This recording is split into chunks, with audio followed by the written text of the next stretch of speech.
Everybody,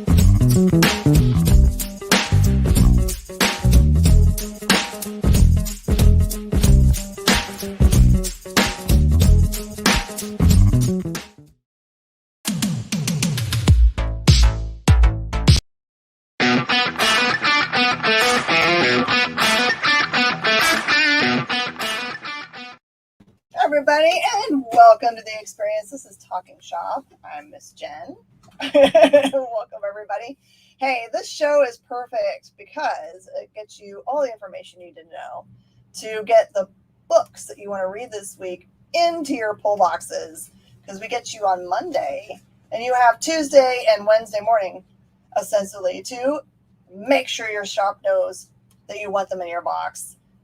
Make sure to call and ask very sweetly, because, you know, it's everyone needs to be asked nicely, but you can also not mess it up by waiting until Thursday afternoon and realizing that they're sold out. So this will get you your heads up, and make sure you grab up this book specifically. I'm super excited about it. I've got to read this book ahead of time and loved it. And I'm super excited to talk to its creator, J.M. Brandt. Hi. Hello. Excited to be here. Oh, this is awesome. Preston Nation is watching today. It's this sweet fellow that I know who does stop motion videos on the YouTubes. Oh, very cool. You'll have to send me the link. I'm a stop motion fanatic. Preston Nation, throw up your link, brother. Yeah, please do. He's, I think, how old are you, Preston Nation? You in high school? Cool kid. Hey, we're going to have fun talking to you about all kinds of cool things. But the thing that I saw that I was very interested in, I don't know how I didn't put these two things together before. Screen Rant. Yes. How is it? Are you just a contributing author? Is that how that works? I was a contributing writer for, I want to say maybe 2 years. And that's actually how I met my co-writer, Theo Prasidis, was he was also working for Screen Rant at the same time. So is Screen Rant only about movies and TV? No, actually, there's a lot of comic book talk that goes on that website. Primarily, it focuses on movie and TV, and it focuses a lot on fandom type stuff, but also video games and comic books and all kinds of stuff. So mostly, I was switching between news writing and writing listicles, like those clickbaity articles, and I focused mostly on comic books, but there was definitely some horror movie, video game stuff thrown in too. You had to pitch ideas, but they had to be marketable ideas. So actually what I got most popular for was writing about The Walking Dead, because I guess I was the only person reading the books and watching the TV show at the same time. Ooh. So I had a viral Walking Dead hit while I was writing there. It was pretty cool. Were you reading the comic book and trying to keep it about the same place in the story, even though there's so much that's so very different? Yeah, there was so much that was different. No, I was current on the book and current on the show simultaneously. So, I kind of knew where the show may or may not be heading in the future while I was writing about it. And the article that actually went viral was about the biggest differences between the book and the show. Oh, perfect. So you'll be the expert in this. Okay, so for you, what was the thing that was in the comic books that was better than in the show, and then vice versa? It's been a long time. To be perfectly honest, I dropped off of both the book and the show over the last few years. But I would say the thing that I liked the best in the comic that wasn't in the show would have been,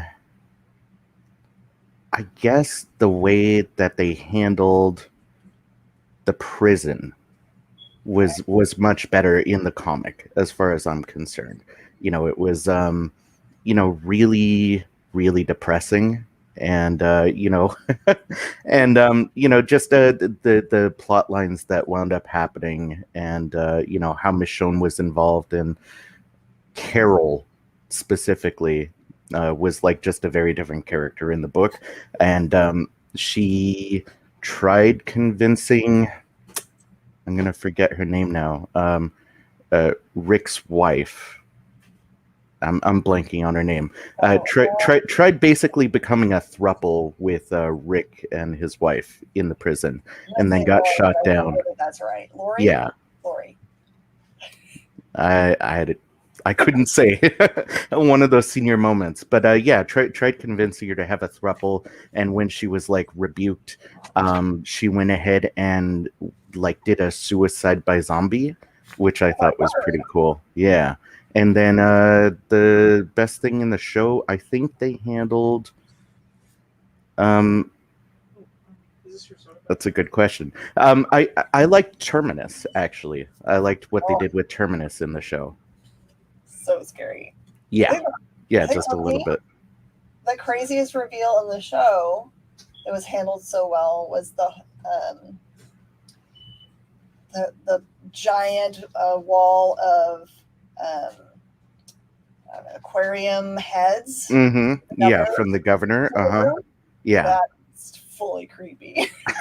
Yeah, it was pretty good. It was pretty good. Oh, absolutely.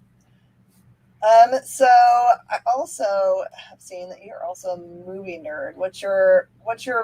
Do you like, you can't name like your favorite movie? It has to be by genre.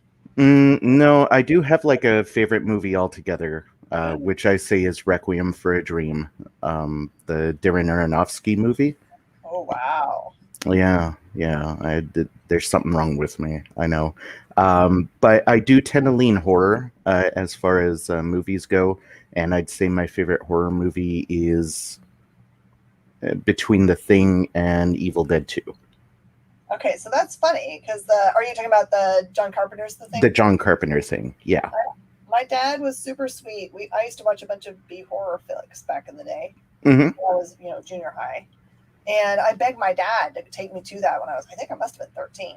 Mm-hmm. And I was fine in the movie theater. I was fine going home. But when it was time for me to go to bed, I was not fine anymore. And I still am not fine with that movie. I've not gone back to watch it. So I totally understand why it's like, why you can say it's your number one horror. Right. Just fun all your fears. Fun fact, and I'm actually supposed to be going on to another podcast called Scarred for Life about this. But my mom went into labor with me while watching The Thing in the theater. What? Yeah. That's amazing. Yeah. So it was always kind of like a running gag in the household that I was the Thing, and it was kind of fate that I was going to fall in love with the movie, I think. Oh, that makes sense to me. All right, So Theo, your co-creator. Mm-hmm. You said that you met them doing Screen Rant stuff. Has Theo done other things that we know about? Theo primarily has written for Screen Rant. He did contribute to Rue Morgue magazine, and then he actually has one book out by Image, but it's not a comic book. It's called the Doomsters Monolithic Pocket Alphabet. And it's kind of like one of those. I know it's a mouthful. It's like one of those books that you find at cool bookshops as like a gift, or like a gag gift for your like metal friend. And it's really cool. The illustrations are amazing. It's illustrated by an artist named Martin Donders, who normally does like band illustrations and stuff. And it's just like a nice little fun quick read. So that's his only other current work. He does have a TKO book coming out in the future, but it keeps getting pushed back. It is still secret. Yeah. All I can say is he has a TKO book. It is coming out at some point, and it's a horror book. Yeah, I've got to get on the ball. I've been wanting to get TKO books for a while. But, for myself, if there's too many hoops to go through, then I eventually I'll get started on a thing, and then there's another thing that comes up, so I forget to do that. Oh, as far as like stocking them in the store, you mean? Yeah. They just need to like call me and say, what do you want? And then I'll give them my credit card number and we'll be done. So if you're listening, TKO, that's right. Get on it. Help Jen out. It's good for all creators and publishers to hear this, is that the more difficult the hoops are to order things, the more likely that, not that we are like think it's too much trouble, but that something else will come up that we have to attend to and distract us from what we're doing. So right. Yeah, multitasking we're all is Doug the dog. Mm-hmm. Yeah, multitasking is a tough thing, and I imagine for you guys running stores and everything, it's even tougher. Oh yeah, I'm sure it could be said for creators as well. People I feel like I've become a good juggler recently. Yeah. Mm-hmm. So have you ever worked on more than one project at a time? Are you good at juggling storylines? I've been working on my own personal stuff and my freelance writing that I do sort of during the day also. So I guess you could say that, but as far as like simultaneous comic projects, no. I don't formally have any other comic projects in the works right now. I'm in talks with a couple different people about it though. Yeah, mysterious. But just as far as like writing my own stuff for my own pleasure and possibly submitting some short stories and stuff. Yeah, I've been working on those alongside Swamp Dogs for the last couple years, and it's not easy keeping everything sorted out. Oh yeah. Okay, let's talk about Swamp Dogs. Sure. I understand the horror. Why the time period that you start in? Are you also a history buff? No. No, I'm not. Not personally. So the short, funny answer is facial hair. And what I mean by that is, I've covered this in other interviews before, but the idea for Swamp Dogs came out of a movie pitch idea that I had, where it was taking an old Spanish horror movie from the 1970s and basically like reimagining it, updating the setting and the scenario just a little bit, and updating the monsters. And so the movie Tombs of the Blind Dead features these undead Templars, and they have this really iconic look because they're these like hooded, dirty looking skeleton type things. But they all have big mustaches and beards and stuff. And I was like, that is so cool. Like a skeleton with a bunch of facial hair just like looks really awesome to me. So I was like, okay, what else has really good facial hair? The 1860s. That's what, just big mutton chop sideburns and mustaches like my own, and all that good stuff. And so being able to recontextualize that story in a Civil War setting just made a lot of sense to me. And really, it all sort of flowed perfectly. Like if anybody who's watching this has seen the movie, there was going to be a steamboat train parallel. There was going to be like the same characters. It was basically going to be beat for beat like the movie, except updated to like a post-Katrina New Orleans type area. Yeah, so like using the backdrop of like the financial recovery and the decimation for some of that. And then when Theo and I got together on this and decided that we wanted to actually make it our own, the monsters and the time period sort of stuck, but we changed what the monsters were about. We changed the characters and we changed the setting a little bit. But yeah, facial hair. Facial hair. All right, we have a lot of fans on right now. So John P. Heish is on. Super fan of Scout. Oh, okay. Then, hi, John. Then Debbie Snavely's been interacting with us, gave us a virtual hug, and Joey Galvez, social media. Joey. To the stars. He just screams jam. Yeah. If you guys have any questions, throw them up, because this is a fully interactive interview, so don't worry. Ooh, okay. I'm not going to hog it if you guys have questions. All right, so when I read that the first time, my brain told me that the beginning and the end were very connected, but the middle part I could not figure out how it was going together. I loved it. I couldn't figure out how it was going to connect. So for someone that's reading it for the first time, what cue can you give them to help them understand how those are paired together? Okay. So yeah, honestly, it's really funny hearing people's feedback because in my head, I've just had the whole story mapped out, so it didn't occur to me how mysterious it would seem, like these seemingly unrelated incidents and how that would play out. Like in my head, I was like, oh yeah, it all just like fits.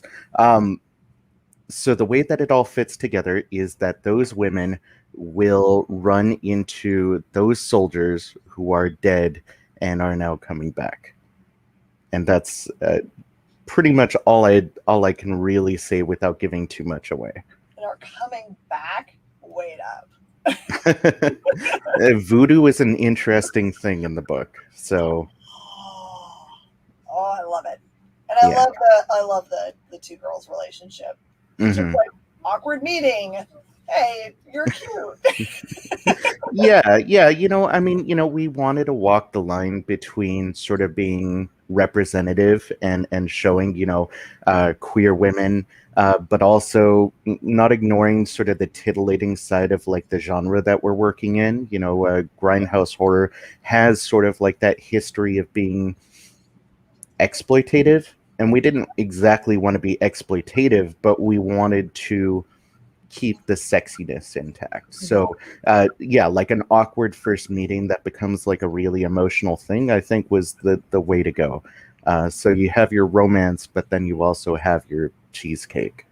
Yes, and mad props for writing female characters in a way that, I mean, it totally made me feel like, oh, it's so clear to me that the eyes are being made, but it wasn't it wasn't like a heavy-handed Right. It was really well done. So Well, thank you. Thanks. props. I appreciate it. Yeah, I wanted it to seem as genuine as possible because really it's their connection that drives forward a lot of the plot, and it becomes one of the main emotional centers of the book. Just so we can devastate people all that much more when things happen. I can already feel my heart breaking. Oh yeah. All right, and it looks like music is important to this because we've got a rock and roller right in the middle. How does the music tie in? So in the first issue, we do meet a metal band. Well, we don't meet them. We're introduced to a metal band that is playing a house party in Baton Rouge, and they become central characters for the remainder of the book. In fact, what is it? Our Casey Parsons variant for Things from Another World, Kirby's Comic Art, and Wicked Monkey Comics uses Matt, the bassist, as sort of the central character. And then the Grindhouse Zombie Unicorn cover by Federica Manfredi features the band as sort of like the highlight of the cover. They're really important characters to us, and that's more or less where we get our sense of humor in the book from. It's this like sort of ball busting, almost like a dysfunctional Scooby-Doo kind of family, and but of like 20-something-year-old stoner metal musicians. Mm-hmm. So we stay in Louisiana? Or We do stay in Louisiana, yeah. In fact, there are a couple flashbacks in issue 3 that take place outside of Louisiana, but the actual setting itself is pretty inconsequential. And otherwise, we're just in Baton Rouge, and then we did do our research because Theo is a history buff, and because we wanted to get things at least geographically accurate. We plotted out where exactly this like town that isn't on maps would be located in between Baton Rouge and New Orleans, called Land's End, and most of it takes place in Land's End. What a perfect name for a town. Yeah. I would say that those kind of names are made up, but I'm from Texas, and half an hour from here is a town called Cut and Shoot. Cut and Shoot. That's really good. Yeah, for a while I was a telemarketer, and one of my favorite things was seeing the ridiculous town names that existed, and most of them were in the South and Southwest for sure. There was a lot of like Carefree, Arizona, and stuff like that. So Land's End didn't sound too off the mark. Where is the weirdest town you've actually visited? Do you remember any weird ones? I've been to Zizix. Zizix. Yeah, what is that? ZZYZX? That's horrible. Yeah. I think it was specifically named to be the very last thing that you would find in a dictionary or an atlas. Like, it would just always be at the end because the double Z. I think it was intentional, that reason. There's nothing to see there except for the name. It's just somewhere that you stop along the way from LA to Las Vegas. Joey, what are you saying? Hey, Arizona's on the map. I know you're definitely a writer. Are there other skills that are related to comic booking that you have done, like editing or art, or that you want to try? I mean, I would love to do editing at some point. I do think I have the mind for it and the eye for it. And getting to tell creatives what to do is always kind of nice. So I think that would be like my hidden talent that I haven't quite done, because in my day job, all my freelancing, I wind up doing a lot of editing and copy editing. So I do think I have that. And then honestly, maybe on the other side, it would be more like licensing and, connections and being a representative or something like that. I could see myself maybe doing more of the executive stuff or the managerial stuff as opposed to the creative stuff. But as far as art goes, I'm a writer. I can't draw a stick figure to save my life. So I'm not going to try and do anything like that. So do you have people, when you, like you were just mentioning New York Comic Con, do you have people come into the booth and pick up things from you and say, "We draw something for me"? Have you come up with some weird squiggle to make? Nobody asked me for anything. Like, nobody asked me even for a remark. They just wanted to see my signature, which was a little disappointing because I wanted to come up with some sort of quirky like message to write on somebody's book somewhere. But nobody cared. They just wanted the signature. Which, I mean, it's cool that they wanted anything. It's cool that they wanted the book. It's cool that they wanted me to sign the book. But if you're listening to this and you see me at a convention, ask me to write something, and I will write something. It sounds like you've got something epic in mind. And if they ask, they'll be the first one to put something epic on their book. Yeah, exactly. No, I believe in being very spur of the moment with it. So, it could just be like a Simpsons quote or something, but I'll make it memorable. So, you excited for release week? Yeah, I think excited is a bit of an understatement. This has been a long time coming, and there was talks because you and I spoke in New York about paper shortage.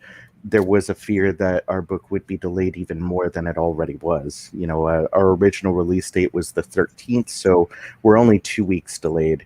And it was sounding like we might even be talking a month late. And for a horror book not being near Halloween kind of is depressing. Yeah, horror is good 365 days a year. But there is something special about being released near Halloween or in the spooky season when everybody has it on the mind. And the fact that we're coming out on the week of Halloween is pretty cool as far as I'm concerned. Yeah, I just can't wait to start walking into random comic shops and being like, "Is it there? Is it there?" And hoping that it's on the shelves somewhere, and that I'm not just looking like a crazy guy. Are you gonna secretly autograph them? No. I think I'm too vain for that. I think I'm gonna want to go up to the shop and be like, "Is it okay if I sign these? I'm the creative genius behind half of Swamp Dogs," or something like that. Perfect. Yeah. As it is, I'm trying to set up a signing at a store right now for either Wednesday or the weekend. So perfect. We'll see if that happens. Name drop your local comic shop. Who's your go-to?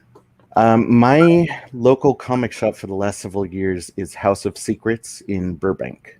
Ooh. lovely Burbank, California. And I have seen several other comic book creatives go in and out of that shop. So I don't think I'm alone. We're pretty close to where DC is headquartered. And, it's just a lovely shop run by this guy, Paul, who's just fantastic. And they're true fans. It's kind of a no-frill shop, but it's really awesome. Yeah, you don't really need frills. You just need people that love books running it. Yeah, exactly. And there's some frills. They sell really cool art there too, so that's kind of nice. Like, do they have a gallery up, or is it just stuff on the walls? Yeah, they have stuff on the walls, and like rare collectible posters. If anybody's feeling generous, they have some of those Marvel's 1970s blacklight posters for sale. If you know what I'm talking about. And nice. Yes. Yeah, if I could like have my OnlyFans wish list flashing at the bottom of the screen or something, it'd be like get me one of those, please. So which one? I know you've looked at them now that you've mentioned them. So which blacklight poster is your favorite? Ooh, it's really tough for me to decide. I love all of them, but they do specifically have the Black Bolt one and the Medusa one on the walls, and those are pretty spectacular. Man, I love Inhumans. I really hope that they don't throw those characters away and they bring them back in. Yeah, they were awesome. Yeah, they were whoever ran that at the bottom, thank you. Please do. It'll make my year. Yeah, no, with the Inhumans, it was, they rushed them to escape the whole X-Men not being in the MCU sort of thing, and I think did it a real disservice. So I expect them to get back to it at some point. Perfect. Debbie says, do you have kiddos, and are they into horror comic books? I do have one child. His name is X, and he loves the idea that I'm doing horror comics right now, and he keeps telling me, "Oh, I'm your idea man," and he keeps trying to feed me ideas. And for a 6-year-old, he is really twisted. And there's some stuff that I probably will wind up using at some point. There was like this, he wanted a severed head that was spitting out spiders, like had baby spiders crawling out. And I was like, yeah, that sounds like a keeper. Like I'll figure out how to do that. Oh, you absolutely must use that, because that sounds all the kinds of creepy. Yeah.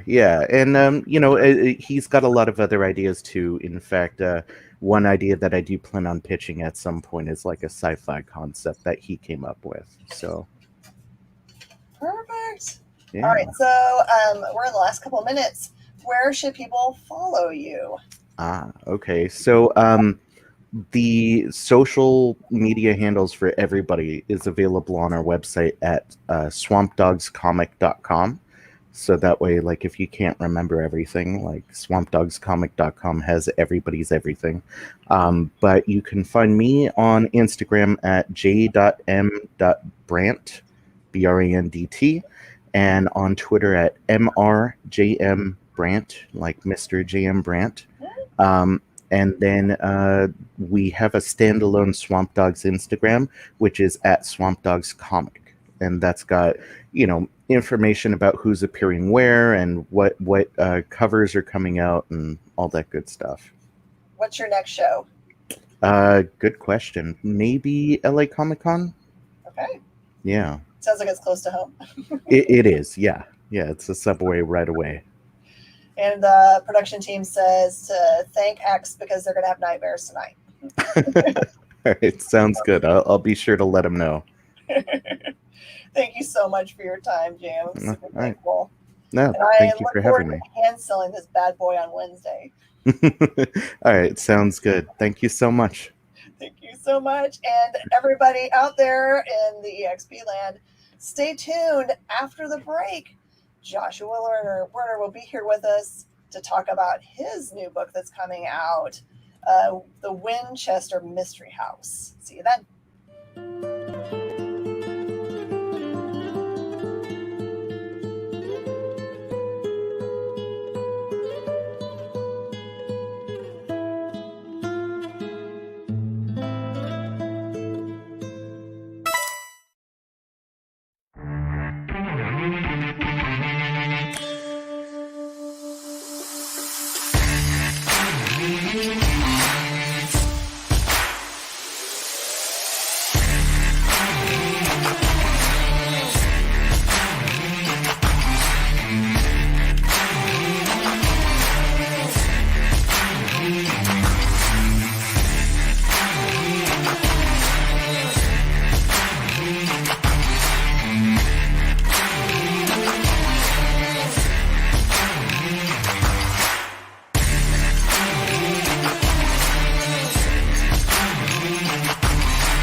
welcome back to the experience, where we're telling you what you need to put on your wish list and pull list this week for comic books that are coming out at shops near you.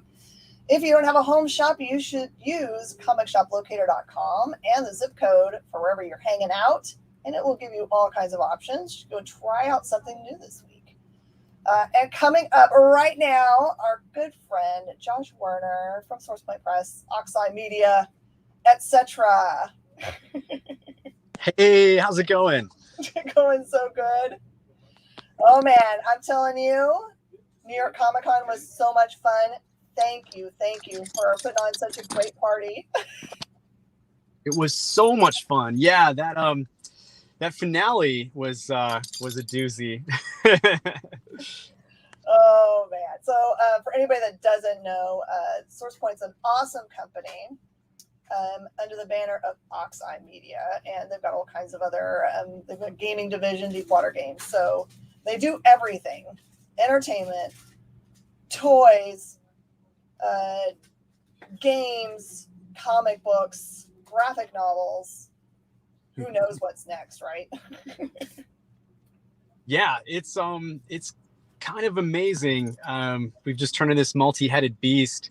I think my favorite thing about having a company that does all these different things like we do is that we don't really have competition in the industry anymore. We get to collaborate with everyone. So, I mean, a great example of that is we have a game company, and Gloomhaven is one of the best-selling games of all time.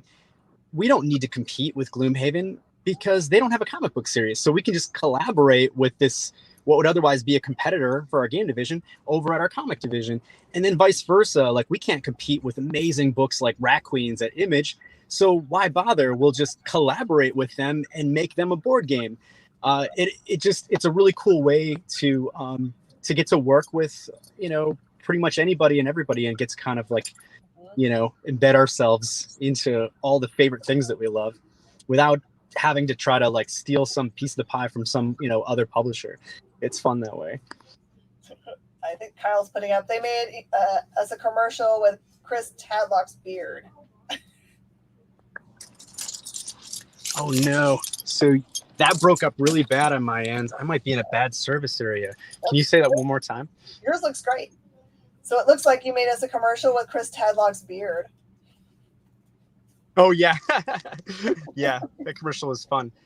That commercial was all done in one take, and literally in one take. So I appear in 3 different rooms in that commercial. I literally had to run behind the camera as it was looking at something else to get to the next spot and then pose. It was really funny. Okay, so this is not me making any kind of like hype about it that isn't real in my mind.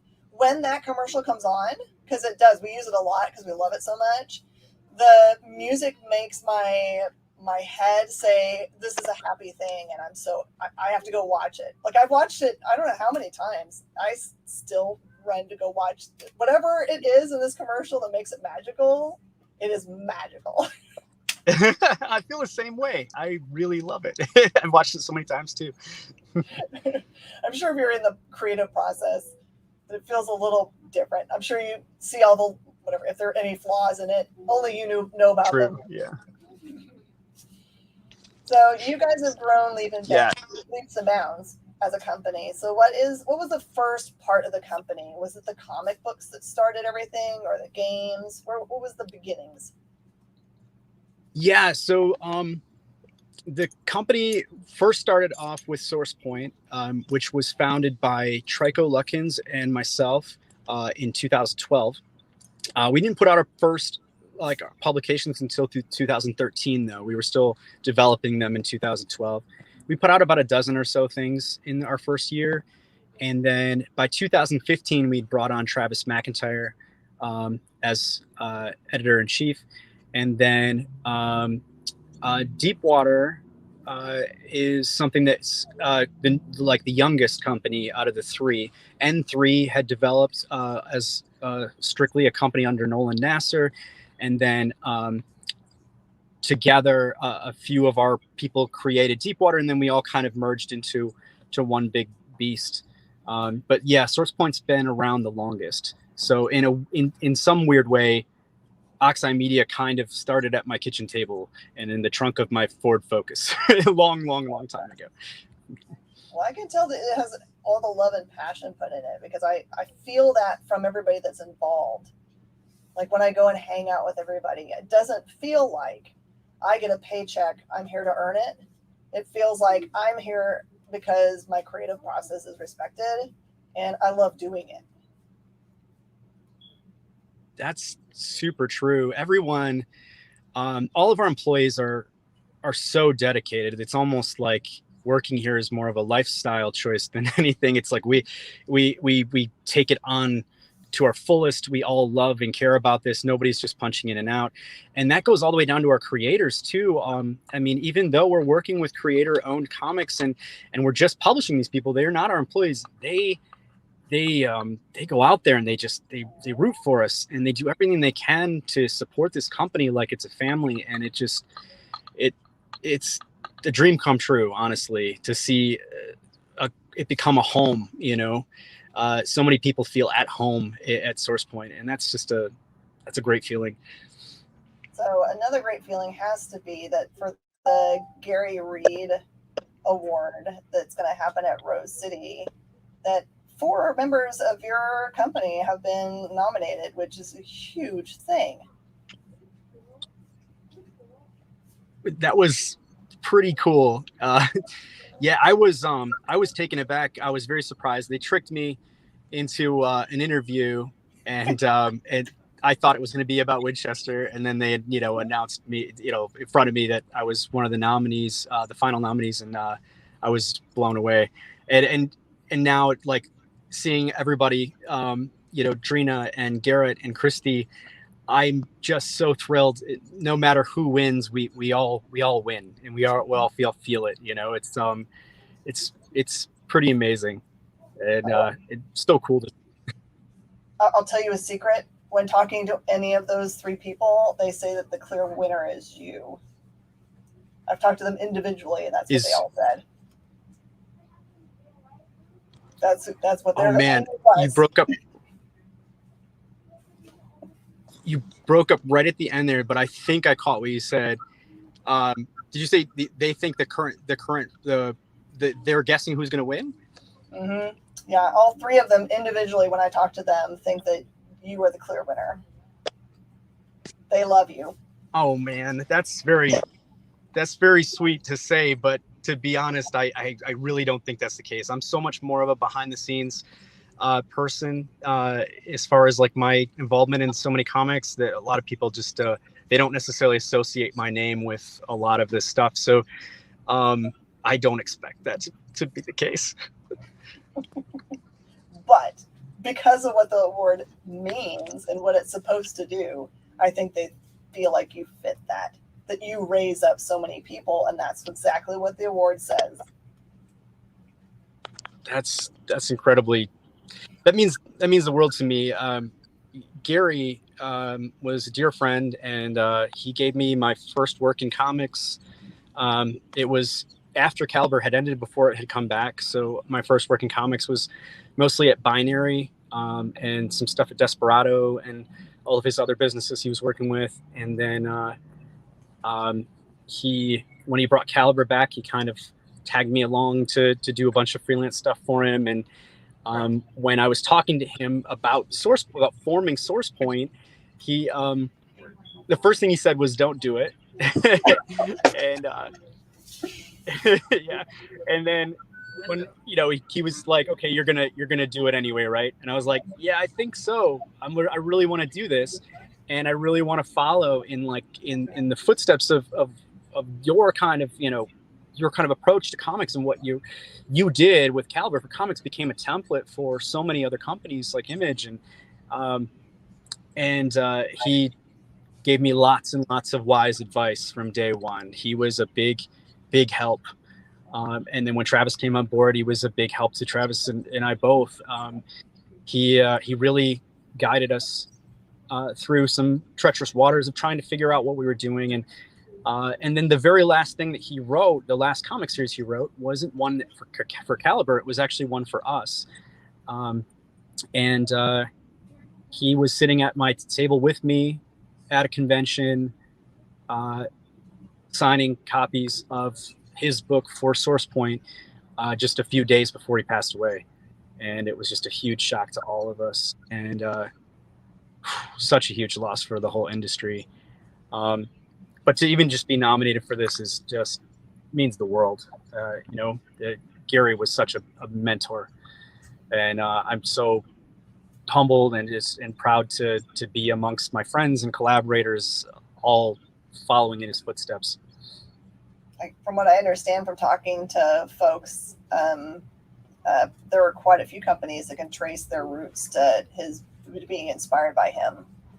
Like I think So maybe true. Scout and Aftershock kind of give their identifieds. Yeah, both of the Pruitt brothers started at Caliber too. Yeah, it's in that way, looking at what would be our competitors, just kind of looking around. It's really neat to see that all of these publishers that are really doing well, they all are in some way just sprouted from Gary's legacy. Just showing that now that he's gone, his mark on the industry is far from gone. It's always going to be here. And I'm kind of proud to be part of that. All right, everyone's going crazy. They want to know the puppy's name. Oh, this is Ozzy Pawsborn, the Prince of Barkness. He's my little travel companion, and I take him to the office every day, and he's a workaholic too. Oh, that's the best name. I'm supposed to be at the office right now, but I had to run to, I had to drive a couple hours to pick up some books from our rush printing. And then on the way back, there was a big car accident. So it held me up. So you're getting me in a parking lot. Sorry, everybody. Oh, don't worry about that. That happens more often than you could possibly know. But you get Ozzy too, so that's a plus. I know. Oh, man. So the Winchester Mystery House, were you inspired by a visit from there, or did you watch a documentary? What drew you to that as a subject place? So I have been really into the history and the lore surrounding the Winchester Mystery House for years. It's always in those like top 10 haunted places in America, magazines and books, and I've watched documentaries about it, and it's been on my like bucket list of places to visit for a long time. And when the opportunity came up to speak with the licensors, we initially were not pitching them a comic book series. We were pitching them a board game, which is also still happening. But when I found out that they were interested in telling the story of the house further and in more depth than the movie did, the movie Winchester, which is currently on Netflix, I was thrilled to immediately pitch them a concept and for a comic book series. And the big thing that they were vetting, because that licensing company was already working with other publishers in comics, and the thing that really sealed the deal for them was that approach to this story was very heavy on having respect and admiration for Sarah Winchester as being an absolute genius and an inventor and 10 steps ahead of everyone else. And it wasn't focused on the idea of she was crazy and this tortured soul, that was doing all this stuff out of fear. I very much wanted to take the approach that Sarah knew exactly what she was doing. And just because we didn't know her motives doesn't mean she didn't have them. It doesn't mean that she was scared, and doesn't mean she was crazy. And it also doesn't necessarily mean that the haunting isn't real either.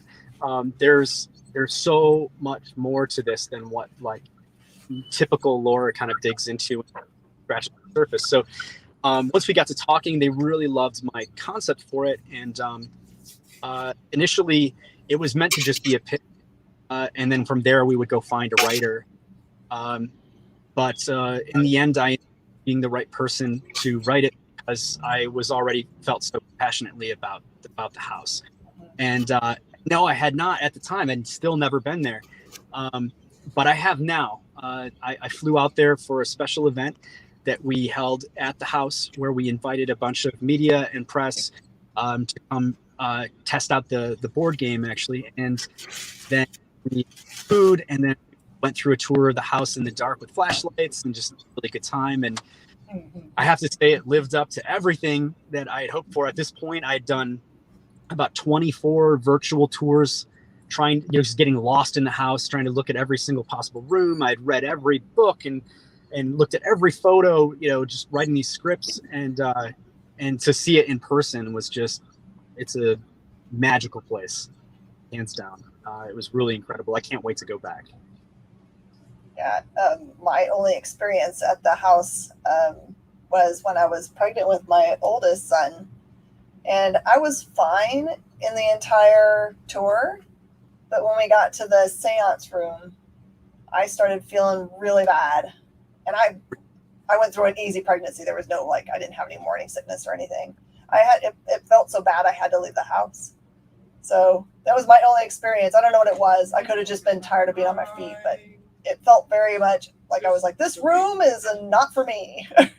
That is so many people's experiences, in that who go on the tours there, in general, they feel comfortable in the house.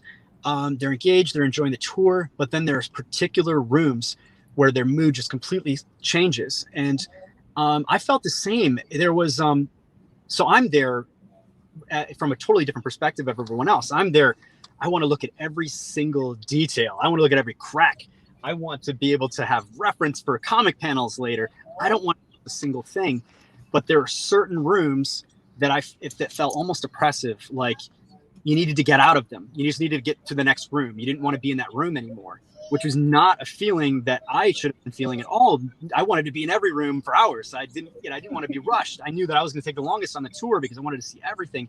But yeah, I admit there was some rooms that I felt that way too. And I wasn't alone. A lot of the people on the tour were kind of just vocally saying how they were feeling in each room. And I was like, oh, wow, we're on the same page. And I wasn't speaking out loud. And plus the tour guides, many of them had recognized me from the San Diego Comic-Con at Home panel.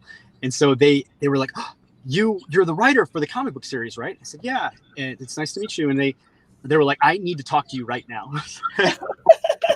They like pulled me aside from the tour group, and they're like, I've been working here for 5 years and blah, blah. And here's every crazy thing that's ever happened to me. Here's something that happened last week. It was in this room over here. I was like, wow. Everyone who works there has had just wild experiences, and they all have stories. And there's a lot to be said about that place. It is unlike any other house I've ever visited. That's for sure. It's so beautiful. I don't think anyone can truly understand, because all anyone really thinks about it as is a bunch of blind stairwells and corners. But you could tell that she told the craftsmen to do the highest possible craftsmanship into everything that they did there. So pretty. Yeah, she was very particular. If she found a single flaw in a room, it didn't matter how much time or money she'd spent on it, she would immediately have the entire room completely torn out.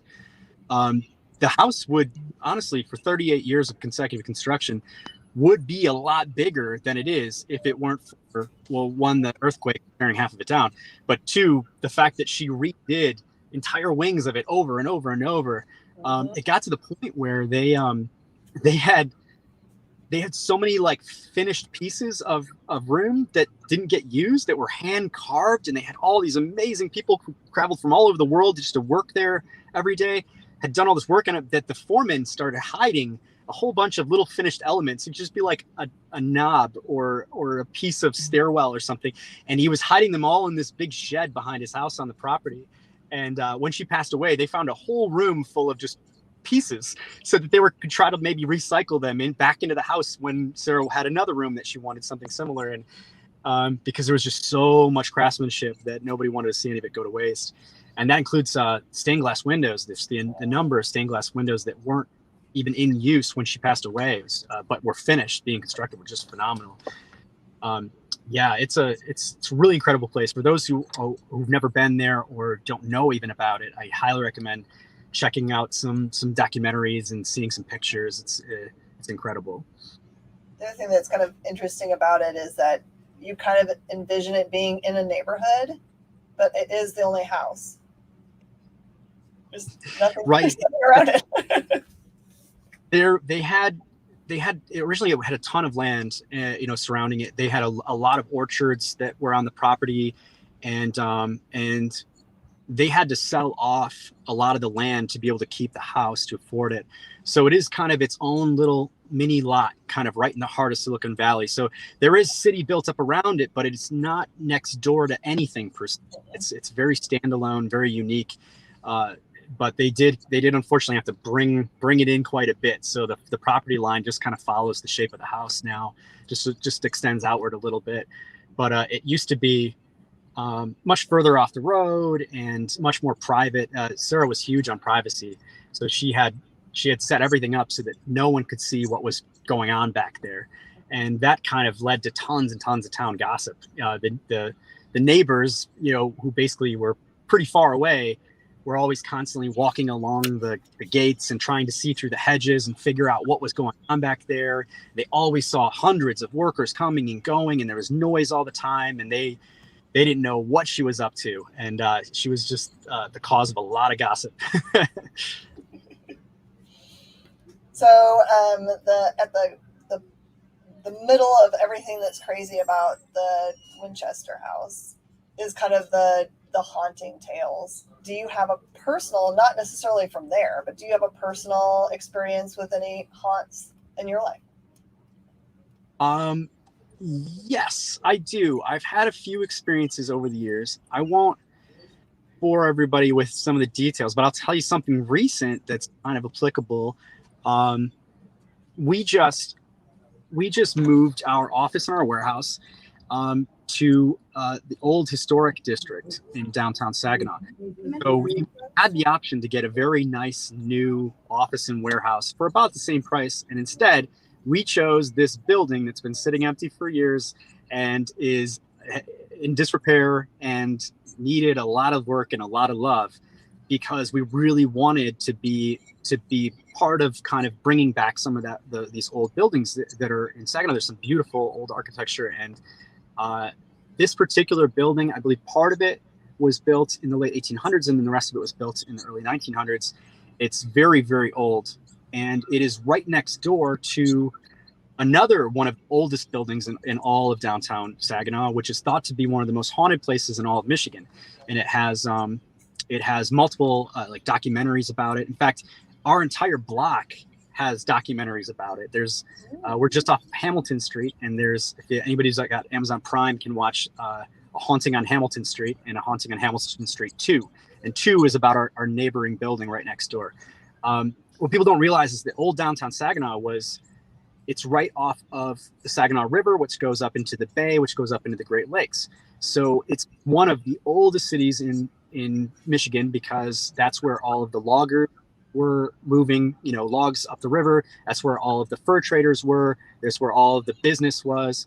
And then before that, there was that whole area was Native American tribes as well, doing similar things. So that area is very, very, very old. It's the type of place where every time they dig, they find another cemetery they didn't realize was there. So our particular neighborhood, where the new building is, had a lot of murders, because when the loggers would come back at the end of the season, they had all gotten paid, and they would go to this block where all the bars and the brothels were, and they would just spend a ton of money. So every single year around the same time, the economy of this block was boosting, and all the bandits knew that there was a lot of cash flush in this area. So a lot of people got shot, and there was tons of robberies. So much so that our building, which was not originally a type of building that would carry a lot of money, it was more of a warehouse. They have a vault. We still have it. The original vault is still in the building. And there was like cash spots where you could drop the cash down into the basement so that nobody would know. You'd say, I don't have any money, because you just slipped it down into a secret hole.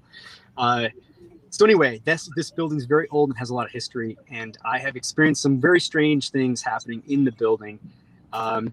Particularly around my desk, there's a couple objects that move on their own, that end up on the floor. It happens to me all the time. I've been slowly analyzing it over time. I'm like, okay, I'm alone in the building when this happened. Nobody's messing with me, stuff like that.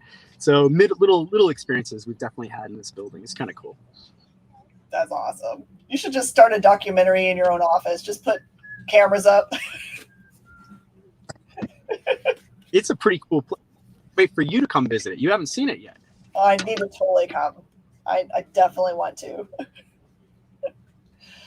All right, everybody, we're at the end of our time, but I do want to remind everybody that this is the time to put Winchester Mystery House on your pull list or call your shop and just make sure they're going to have it pulled aside for you because you don't want to miss it. And it does look like it's going to be a totally different take on what you've heard about it before. And with due diligence done, with lots of research. So it's not just like, well, we guess this might have happened. This is real stuff. Ton of research. Which I love. Yeah. The book is heavily researched. There's if you're a fan of history and horror, you're going to get a very even mix of both. I'm really, really proud of it. I hope everybody sticks in there because if you're there for the horror, stick around because it just ramps up on a pretty high slope. But we got to kind of lay down a lot of the history first. So first issue is very history heavy, and then it'll start getting pretty crazy. By issue 3, everything just hits the fan. So I can't wait for everybody to read it. Perfect. Where should everyone follow you on social media? So yeah, you can find me personally at Joshua Frantic, all one word. That's pretty much everywhere. That's Instagram, TikTok. I even post stories on Snapchat from all the travels, Twitter, and then of course Source Point Press. You can find us on Twitter, Facebook, Instagram, pretty much everywhere. And if you can reach me through either one of those places, really, and keep up on all the cool stuff happening with Winchester. There's Winchester Mystery House. There's even T-shirts at HotTopic.com right now for anybody who wants to check them out. There's 6 different designs and sweatshirts too. Love it. Well, thank you so much, Josh. I'm so thankful that you took out time from your cross-country travels. Thanks for having me. I appreciate it so much. All right, everybody. Thank you so much for joining us for Talking Shop. We'll see you guys next week. And stay tuned. There's more stuff coming up on The Experience.